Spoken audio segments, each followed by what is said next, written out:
Welcome home to USA Global TV and Radio, a place where dreams take flight, with authentic storytelling, diverse perspectives and meaningful conversations, where global stories unite and bridges are built beyond all borders. Discover world-class education, entertainment, hope and inspiration. Together, we're building bridges worldwide. Subscribe to our channel, USA Global TV. Download our app, USA Global TV. Be our guest or join our team. Visit usaglobaltv.com. Thanks to our founder and executive producer, Dr. Jacqueline Kerbeck. Music score by Yeffy Tang from Cloud Road Music. Voiceover artist Mike Porter. Creative direction by Paul Garcia. USA Global TV and Radio, your home for global connection. All rights reserved. This video and its contents are the exclusive property of USA Global TV and Radio. Unauthorized use, duplication or redistribution in any form is strictly prohibited.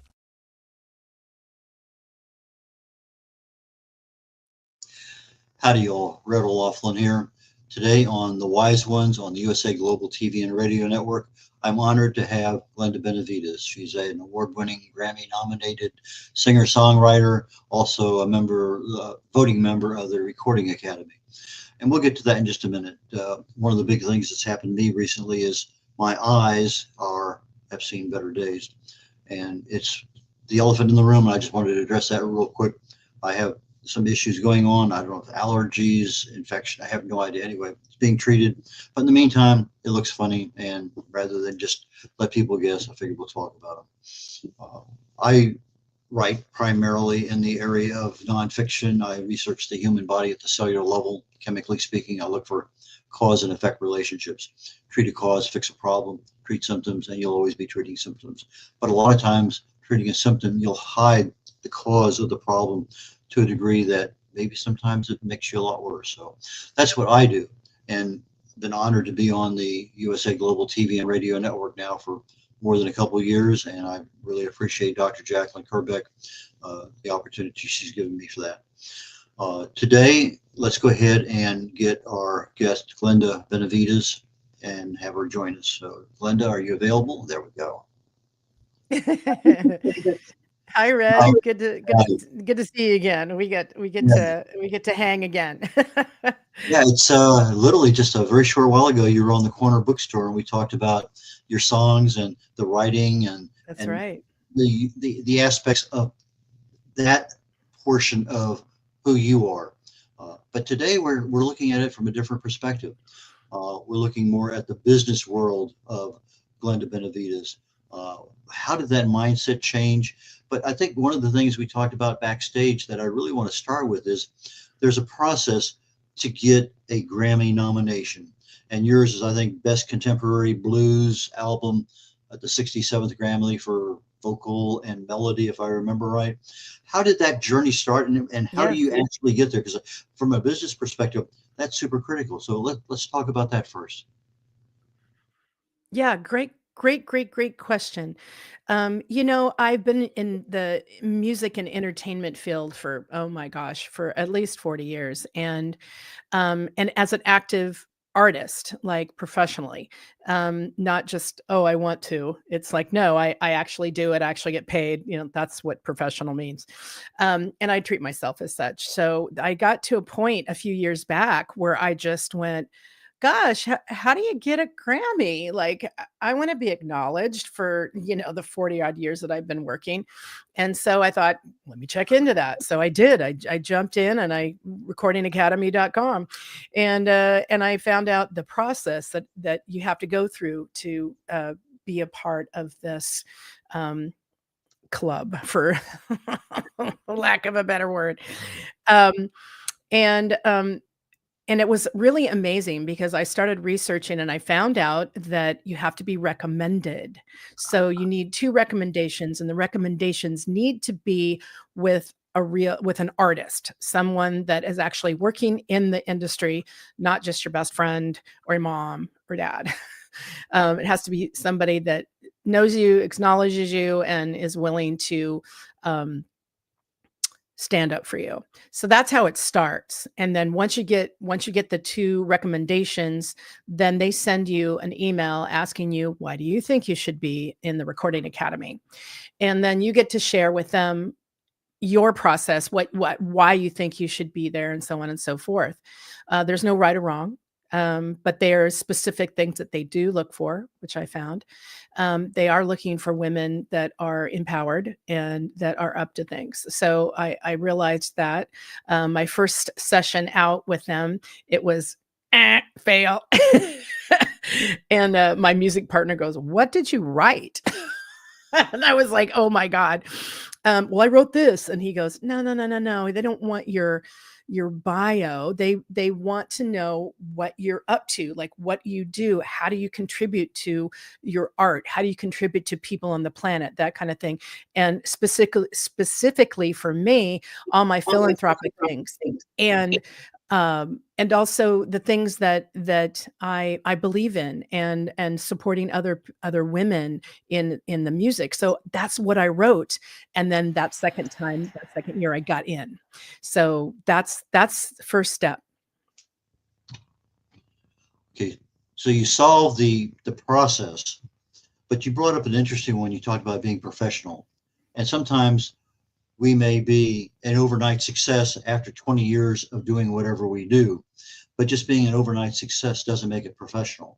I was telling my wife yesterday, literally, that one of the plumbers that I had come out here to put in a garbage disposal, we were talking, and he said that there's a little snap ring or something that goes in, and he sat in front of his TV set 2 nights in a row, and he said he must have done 500 times, put this thing in, took it out, put it in, took it out. He did a left-handed, right-handed, he did it down below his knees, he did it above his head. He did it until he could do it without even thinking about it. It just popped in there. And he says that was always the hardest thing for him to do. And once he mastered that, he says, everything else is so simple. So if you're going to be a professional, you have to really and truly understand what's required, which you did with the understanding the process, and then mastering the process as you go through, which needs feedback as you got. That says, that's not quite exactly what they want. They want this. And so, and as part of your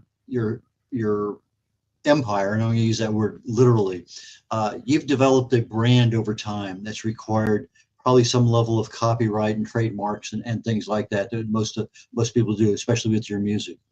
I know you can't copyright a song title, but the lyrics are very definitely in that area. And I, as a writer, blogger, whatever, I can't just use your lyrics unless I'm just using, in a comparison, a very short amount of it. Mm-hmm. I have a little bit of opportunity, but that's off the board. And those things, I'm sure you've probably had some problems over time, but when you start looking from your business, what's copyrightable, what's trademarked, your lyrics, things, your products that you put your name on, how did that kind of evolve? Because those things don't happen with your first song or your first book. They kind of happen due to a lot of mistakes made over time. Tell us a little bit about that journey. Yeah. Yeah. Well, it's an ongoing thing. So as you get into your business, and I kind of want to back up really quick, and I wanted to say, to let people know, if this is your passion and this is your talent and you're willing to dive in and really develop it and not give up, then you stay on a path. And then once you're on that path, you start to get involved with other people that are in the same industry. And then you get to ask questions, you learn, you research, you do all these different things, because again, with any business, it's not as simple as you think. It's not. You have to really dive into saying, okay, what is my brand? Who am I? You have to ask those hard questions to yourself, for yourself. And with any business, there's the art and then there's the business, right? And they can blend together, and you just have to educate yourself and then hang in there, because it's not simple. And if you think you're going to get famous or make a lot of money or whatever, that is a goal, but that's not necessarily realistic.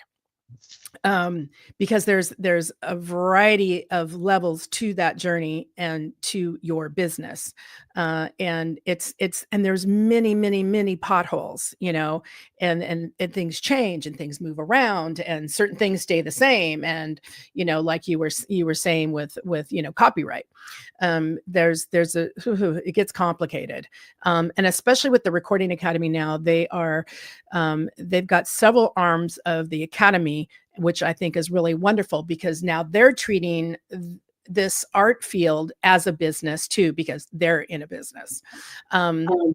So yeah, I could talk more about that, but I'll let you jump in.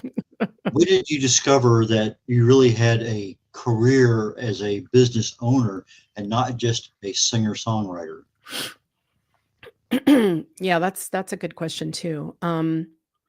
I think I've always considered myself as a business owner, even though I didn't consciously know that.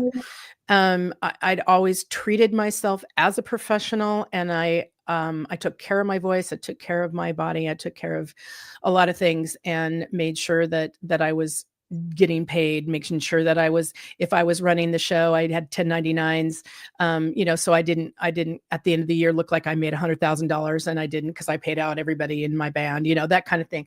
So those kind of things you have to look into and towards, otherwise the IRS will go, hello. So yeah, there's a variety of things to look into, and to I think it's a mindset, really, Red. The mindset is coming from, who am I? Coming from, what do I want from this career? What's realistic, and what can I overcome? There's a lot of that. And then there's different areas in the business that you can go into. You don't have to be, a pop star. You can be someone that does children's music. You can do packaging. You could do film. There's all these different areas in the music industry that you can dive into with your talent and your gifts and your passion. And I think that's really the place to start. And if you don't start there, you're just going to be all over the map, and you're just going to be moving around, So I think clarity always is the beginning. Did you have any mentors, family, friends that really helped you out in the beginning? Actually, no. I came from a blue collar worker family, and my parents, we listened to a variety of music in the house, and some of my first musics that I loved were the Monkees, and I had my own passion and my own desire, and I had a talent for it, so I just kept doing it, and I could see that I was being successful in it, like in school and high school and all that stuff, and you start to see yourself as, oh, this is what I love to do. This is what I'm doing. That's the first stages, right? And then you continue down that road, and then I decided that I wanted to be in a band, when I was 16. So I got into my first band at 16, and I can remember that my first weekend away from home at 16 was like, oh my God, I'm spending a night away from home. It's so weird when you're a child, but then, I was playing bars. So after you perform, you go sit out into the lobby, right? Because you can't be in the bar. So yeah, those were some fond beginning memories. We all make mistakes, but we also have some of those epiphanies where, whoa, that worked out really well. Right. Let's not go down the road of what we did wrong, but was there one or two things that you really did right in the beginning that set you up down the road to become a more successful business person? Yes, very key. Just follow the passion. Follow what you are passionate about and you have talent in, and then it will guide you to really find what's next. And you just keep going, and you never give up. You just don't give up. We as writers, whether we're writing songs or we're writing books, we have a skill and a passion, as you say, in a certain aspect, which we master and become better at. But when it comes to what about marketing? It's I'll never give it any thought. I just published the book. I should have told people about it long ago. Totally. That marketing aspect of things, is that something that you learned late in life, or you do it now? You hire somebody? How did your marketing connect with your business? Um, I think it starts with strategy. So you really kind of have to have a strategy of like where you want to go, who is your market. And it's not everybody's my market. No, it's not. There, you have to really look at whatever book you're writing. Like with me, I was like clarity, courage, confidence, commitment, and community. It was all around courage, and it was my story about how I got through my trials and tribulations and that type of thing in the music industry, da da da da, right? And so you have to kind of look at that, and then you kind of go, well, who am I speaking to? And once you find that who you're speaking to, then you can go, okay, now I need to like really, let's talk to women about this, because they really are, I can see there's a market for courage. I can see there's a market for clarity. And then you kind of drive your visuals, your images, your text, everything towards that. And then you get to like step back. Dr. Jacqueline's really brilliant at this. Then you step back and you look, you start to see where stuff is coming in from. Oh, I'm really popular in the UK. Oh, I'm really popular in New York, and it's between the ages of 25 and whatever, or it's a and in the psychographic, you just go, the people that I'm really inspiring, when I'm really inspiring, are people that really want to grow. They want to evolve. They want to understand themselves and how they can get along with people better, how they have better listening, how they better have deeper conversations, that kind of thing that are really fulfilling. So I think that's when it comes to, that's when you start, you start really focusing in on how do I get my stuff out there, and who's listening, instead of like, oh, let me hit, 14-year-olds, and they're like, they're not there yet. They just want to be on PlayStation, so yeah. So you just have to look from there. Mm-hmm. You mentioned a really interesting word to me, inspire, because most of the time we motivate, but we never cross that line that really becomes inspiration to people. And that's hard to do, even for many speakers, for book writers. But there's a magic line there that all of a sudden somebody, as you said, it's a deeper meaning, more fulfilling to them. It aligns with their focus. And all of a sudden now, it's not a motivational thing. They're actually inspired to take that action themselves. And that's right. Things happen. And so if I want to branch off from that thought, I notice when I look at a lot of your social media stuff, you have a lot of images that you mentioned earlier, and that whether it's photography or film, you just don't throw something up there on a screen just because it's available. You have a brand that you're trying to connect with your audience. So how do you control the visual world of your brand? Yeah, great question. It's really important to have clarity. It's really important to know who you are, what you're presenting. And inside of that, like I have like my mission, I have my mission statement. I have things that drive me. And so inside of that, I want to be not only professional, because I'm professional, so I want to have the best. So sometimes it takes a minute, especially like photography and stuff. I've been in the business for a long time, so I know like who's good and who's not, but I don't know who it is in my area that does that. So like, for example, I'm in the Bay Area in California. And I moved to this area and I didn't know anybody. I'm like, okay. And so you just have to jump in, you start Googling things, you start figuring out like, okay, where am I going to find a photographer? And you have to look at their pictures. You have to look at who they're taking pictures of. Okay. So like if you're a coach or if you're a business person or something, you want to have a photographer that's going to give you the correct angles, the correct look that you want. And you can see it by their work. Now, for me, that's not what I want. I don't want to be that, I need to have somebody that can look into my soul, understands artistic visualization, understands what album covers look like, understand you can't just use anybody. I know it sounds weird, but I've kissed a couple of frogs on that. But I always feel that I'm divinely guided to find the right person. And and I found the right person, and he's done 3 of my album covers, and he's phenomenal, and he knows how to elicit things out of me and look inside of me and pull it on out, and I've been doing it for years, so I know where my angles are. I know what to look for, I know to, and then he helps adjust, like, okay, that, move your head down a little bit, move it over to the side a little, like that type of thing. So, and if you find somebody like that, that's what you want. You want somebody to help you, because that's not your job.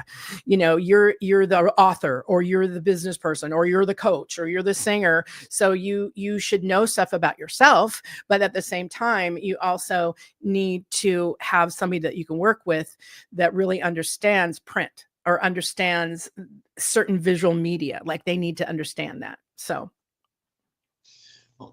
early in our careers, we pick like Instagram or LinkedIn or Facebook, and we kind of play there for a while. We put stuff up. Sometimes it's funny, sometimes it's not. But I was told a long time ago, if you post anything at all, always post a photograph with it. May not be me, but it's always a photograph of something, because that photograph grabs that attention. And when you have a brand, you don't want to have something negatively grabbing that attention. So when you started your social media, I'm sure you probably did a lot of it early on yourself. Is that something you continue to do by yourself, or has that been hired out to somebody else? It's both. I do some for myself, like when I get a little more personal, or I want to show pictures of where I'm at, or my friends, or whatever. That's fine. And then I also have somebody else that I've been working with over in the UK, actually, too. That helps me based on, again, what I'm marketing, what I'm promoting. So if I'm promoting my book for Christmas, he knows what to do with that, and I let him be creative. I don't let's just say I have the vision and the intention and the clarity of doing whatever, and then I let him be creative. And I think that's the best way to have partnership when you're working with anybody, is you need to have confidence in the person that you've hired, or that you're working with or partnering with, to actually do a really good job. You don't need to control or dominate or manipulate them. You need to just go, here's what I want, here's what I'm thinking of, and can you execute that, so to speak? Didn't mean to say that word. But can you put that together for me and do it in a way that really reflects me? And so, and then you have to let them be creative, otherwise you're just cranking out stamp. You don't want to do that. You want something that's going to reflect you as the business person and the artist that you are. There are many social media options we have with Facebook, et cetera. They're almost innumerable with regard to how do we market ourselves, how do we market our business. You're more in the audio visual end of things than me as a writer, as a book author. So I'm assuming that YouTube is probably a major staple of what you do, along with maybe Spotify with regard to the audio part of it. So you're in an area that me as an author are not mastering. We're still having problems catching up with Instagram. So that journey from being able to get your songs now, okay, now I have a playlist on YouTube. Oh, great. Now I have this. That evolution took a lot of effort, and a lot of, as you say, you have to understand with clarity, what do you want? So when somebody goes to your YouTube or watches you on a podcast, what are the things that you're trying to emanate from your brand? Yeah, basically authenticity, and that I am who I am, and that I have something to offer. What is it that I have to offer others? They're going to either like it or not, or whatever, but just to be myself. And again, that takes that takes a journey to self for self to share with others. And that's what you want to share.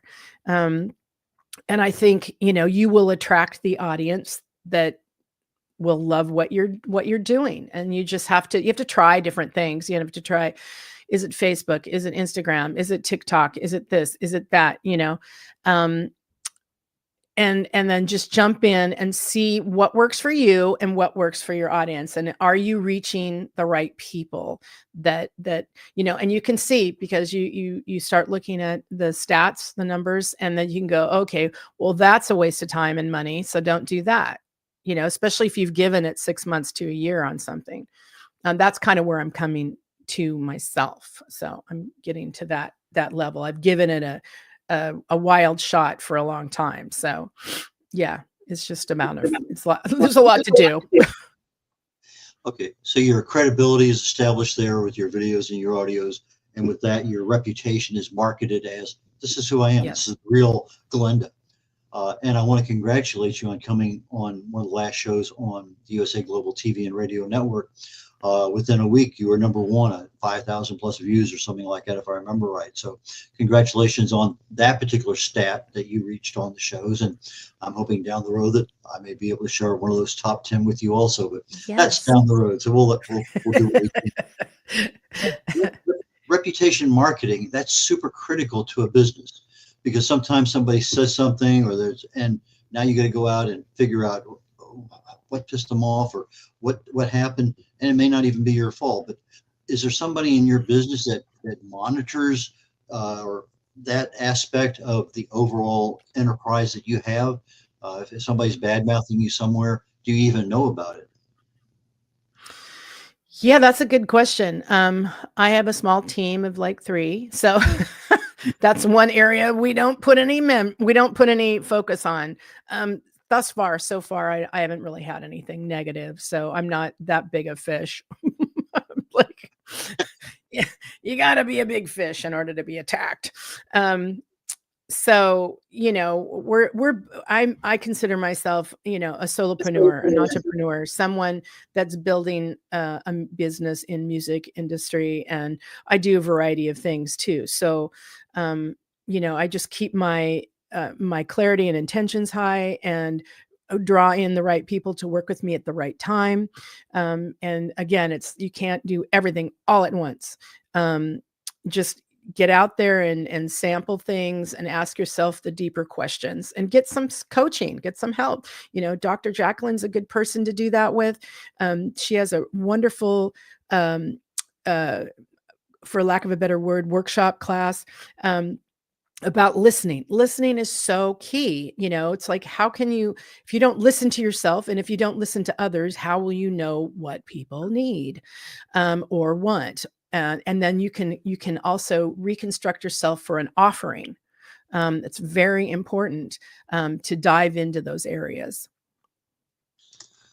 You're absolutely right about Dr. Jacqueline and her listening classes. That I have learned so much over time. And well, I know how to listen. Well, maybe you don't know everything there is about it. And right. I know what I want to answer to your question, and I'm focused on that. I'm not listening if I'm already preparing a response. So she does a super exactly. Excellent job. Absolute #1 as far as I'm concerned, with somebody's ability to listen and actually improve their lives, business and social. So one of the things that I had to do a lot in the military was intermix my short-term planning and my long-term planning. I would have units that I would send to Korea or Bahrain or whatever to meet exercises that were 6 months, 8 months, a year out. And you have to get all that done. In our businesses, as I'm writing songs, I've got this Grammy award coming, I have whatever going on. We are so deluged with everything today. Today, I'm worried about the Texas sales tax, meeting that deadline, getting my income stuff done. I have a book that's literally, I'm pushing it out the door. I just can't get my hand touching the book to push any further.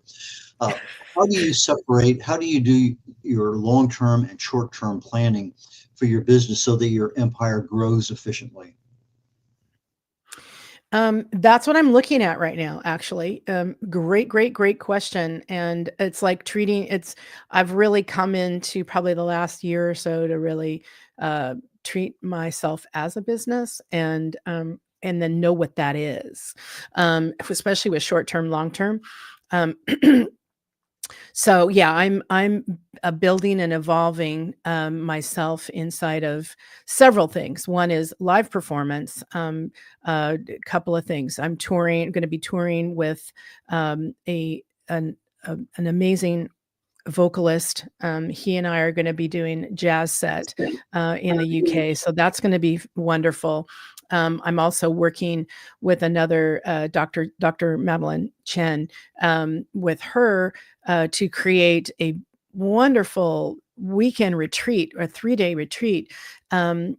For those of you that want to step into your own clarity, courage, confidence, commitment, and community, and listening.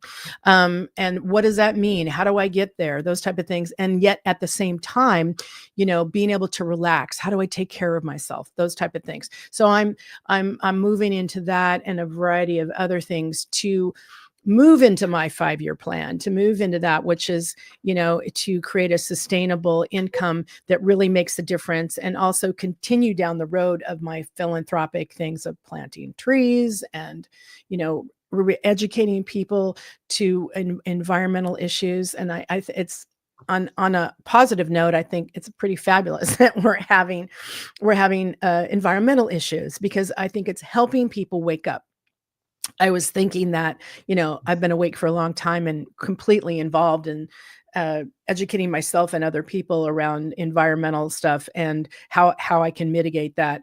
And I noticed that since LA's been burning for the last 3 days, oh my goodness, it's really kind of hit to the heart of wake up. And especially with our industry down there, it's really being hit hard. And I think I hope it's not about tragedy. And I mean, it's part of that, yes, but sometimes you have to be kicked to wake up and go, you know what, this is an issue. This has never happened before. So I wonder how I can get involved. I wonder how I can shift my behaviors, my habits. How can I get involved in making sure that my children, my grandchildren are being taken care of and not, in a wasteland, in an apocalypse. So I think that's very key for me in my 2-year, 5-year plan, if we can make it that long, as a business. So how can I do that? That's the question. And then you start answering it by getting into action. And your 3-day retreat coming up over in England, is the goddess within one of those things that you're going to be cultivating? Absolutely. Soul on fire, goddess within, the whole thing. We're going to be whipping it all up for those beautiful 3 days. Is there anything, we're getting toward the end of the show, I just want to make sure that I had a chance to give you the opportunity, if there's something we haven't talked about or something that kind of evolved in the brain as we're talking today. Is there something that you really want to cover that I have not asked a good question about? I think, Red, with our whole conversation around business and what it takes, I really feel like you've got to start at a foundational level. It's a ground level of really, really get connected to yourself, get that clarity, really see what is it that I really want and what is it I'm passionate about. Then listen to the voice that comes back. And if there's something, let's just say there's something that you're passionate about, you're really good at, but you're afraid of, or or you've got the little voice saying, oh, I can't make money doing that, or, oh, I can't do that. Or you got your parents' voice, you got somebody else's voice, or your own inner negativity, right? If you can start to be curious about that and start to quell that, then you can allow yourself to step forward, and you have courage. You create the bravery to step into what is it? Let me try it. Let me just try it and see how that works. And then you can start, you get in, you get a little confidence, you get a little clarity, you're just like, you're rocking it. And you start to see yourself, I'm really committed to this. Okay, good. Then you don't give up. You can see a future. You start to create a future. You start to step into a future, and you practice it. And once you do that, then the energy comes up inside of you and you just keep going and you hit those hurdles because they're hurdles to get over, and just know that you're in the right place and you just keep going. And then at some point, as we evolve as human beings, we also evolve in our careers. And you may have seen yourself, and I've hit this several times. You may have seen yourself as, oh, I'm an author, or I'm a writer, or I'm a singer, or whatever. And you go, and that's my who I was for 20 years. And it's like, then you have to look at it and go, is that really all who I am? Am I really impassioned about that? Is there really a place for me in that field? And do I need to make one? So that's what I've been up against. And especially as a mature person and as an artist, you start to go, well, I'm not in that category anymore. So I would say, just keep going, don't give up, and really be curious about who you are and what your contribution is truly. We learn all the time, at least I hope we do, that it's just a part of our life we learn. You hit very distinctly on one word that I really, whoa, okay. That's the courage, because we know, but we may be stymied by what we call analysis paralysis. We just don't want to take that next step. And you mentioned a brief moment ago about knowing that you have to treat yourself, your business, as a business and not just a hobby or something you love to do because you have a passion for it. So it's a lot of things that you said there, just almost in a, oh, by the way, kind of way, that I think are super critical, because if you're going to be successful, if you're going to have a brand that's going to dominate, you're going to make some money, you're going to be a professional, there are just so many different aspects to it. And we learn as we go along, but sometimes we need help from others. Just like you talked about Dr. Jacqueline and being able to improve our listening ability. We don't even think we have a problem with listening, but there are so many things out there we have problems with. But it's getting to the end of the show, so I want to make sure people know, how do they get your products? You're going to be anywhere in the near future that people need to know about? And we're going to go ahead and end the program right after you get finished talking about that. Yeah, thank you. Glendamusic.com is pretty easy. It's glendabenevides.com, but Glenda Music is really easy. For those of you that don't want to spell out Benevides, you can go there. I have a YouTube channel, Glenda Benevides Music. You can follow me on Instagram. I'm everywhere. Just type in my name. And then as far as my products go, every time you purchase something like my music or any of my merchandise or my books, I know that you're doing that. And so what can happen is, once you purchase it, then I take $1 off of that and I plant a tree. And I plant trees with one tree planted. And they're wonderful. So I get to pick where I want to plant trees. I've been planting them in Canada and California and the UK. So that's kind of been my focus area for planting trees. But yeah, I just, I love to give back. And so that's my way of being an action around the environment. Thank you so very much, Glenda. I really enjoyed. I thought I had learned a lot about you last time we chatted, but today was much more so. And I appreciate your time, your insight, and best of luck in 2025 and for your 2 and your 5-year programs, because those are all important. And so Thank you again very much. Thank you so much, Red. Appreciate it. Okay. I look forward to seeing you again. As we wrap up the Wise Ones here on the USA Global TV and Radio Network, Red O'Loughlin, I have my own show called Talking Heads. It starts in about 20 minutes, and I talk about various aspects of health and wellness most of the time. And today I'm talking about the immune system. It's one of those things we all have. It got challenged during COVID. It gets challenged all the time just with the normal stresses in our lives. Sometimes people have a stress and they reach out there and they grab a hold of it and they don't want to let go of that stress for no reason. But it's one of those things we need to do. So we'll talk a little bit about that, and appreciate your time today with regard to our USA Global TV and Radio Network, available on YouTube at USA Global TV. Go to the playlist, archives, everything is there. So my Just double checking my list of things here before we sign off. Okay. Randall Laughlin signing off. I look forward to seeing you all next week, and I'll be on the show here in 20 minutes on the same channel you're on right now. Take care. Have a great day. Bye now. In a world full of noise, misunderstandings, and interruptions, master the art of listening with Dr. Jacqueline Kerbeck. Dr. Jacqueline Kerbeck is the listening mentor of USA Global TV and Radio and the Amazon #1 best-selling author of Mastering the Power of Elevated Listening. Elevate your listening. Elevate your life.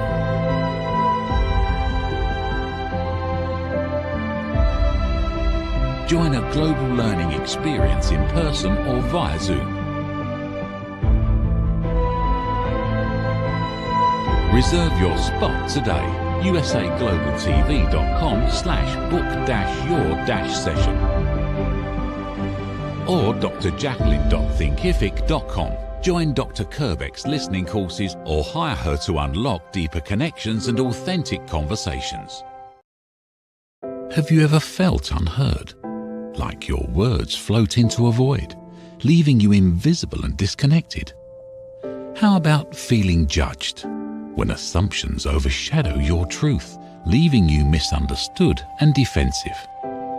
And then there's that moment when someone offers solutions you never asked for, dismissing your feelings and leaving you more frustrated than before. It doesn't have to be this way. Dr. Jacqueline Kerbeck, the listening mentor, understands. She's here to help you reclaim your voice, build stronger connections, and create meaningful conversations that inspire understanding and mutual respect. Through her groundbreaking books, online and in-person courses, and interactive workshops, you'll learn how to navigate life's most challenging interactions. Discover the power of elevated listening and transform how you communicate. Master setting boundaries and asking permission to protect your peace. Learn to recognize and release judgment, fostering empathy and true connection.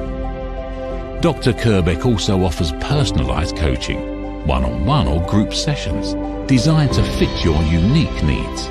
Whether in person or virtually on StreamYard, her guidance will empower you to thrive.